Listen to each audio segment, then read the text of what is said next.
আসসালামু আলাইকুম রহমতুল্লাহি ওয়াবারাকাতুহু।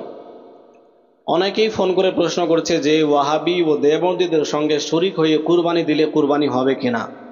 এ প্রসঙ্গে মনে রাখবেন যে ওয়াহাবি ও দেওবন্দী বাস্তবে তাদের বলা হয় যারা ইসলামের মৌলিক বিষয়সমূহের মধ্য থেকে কোনো মৌলিক বিষয়কে অস্বীকার করেছে অথবা নবী সাল্লাল্লাহু তাআলা আলাইহি ওয়াসাল্লামের সম্মানার্থে বেয়াদবি করেছে, গুস্তাখি করেছে, তাদেরকে ওয়াহাবি ও দেওবন্দী বলা হয়। বাস্তবে যারা ওয়াহাবি দেওবন্দী, যারা কুফরি আকিদা পোষণ করে, তাদের ওপরে মক্কা মদিনার উলামায়ে কেরাম সর্বসম্মতিক্রমে কুফরের ফতোয়া প্রদান করেছেন।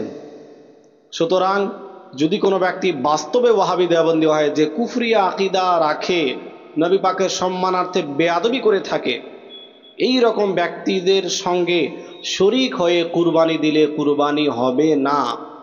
এ প্রসঙ্গে সুস্পষ্ট ফতোয়া আমাদের উলামায়ে কেরাম নিজের কিতাবের মধ্যে দিয়ে রেখেছেন। বারি শরীয়তের মধ্যে সুস্পষ্ট ভাষায় বলা হয়েছে, তৃতীয় খণ্ড পেজ নম্বর 343-এর মধ্যে, যে একটি পশুর মধ্যে যারা অংশগ্রহণ করছে তাদের মধ্যে যদি কেউ কাফির হয় তাহলে কারো কুরবানি হবে না।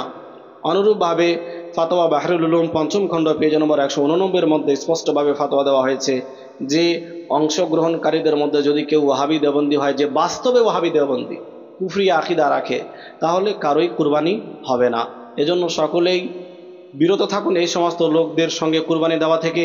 কেননা যারা নবী সাল্লাল্লাহু আলাইহি সাল্লামের সম্মানার্থে বেয়াদবি করে, কোরআন ও হাদিসের মৌলিক বিষয়সমূহকে অস্বীকার করে, তারা প্রকৃত মুসলমান হতে পারে না। আল্লাহ পাক আমাদের সকলের ঈমান ও আমলের হেফাজত করেন এবং সকলকে সঠিকভাবে কুরবানি করার তৌফিক দান করেন। আসসালামু আলাইকুম ওয়া রাহমাতুল্লাহ।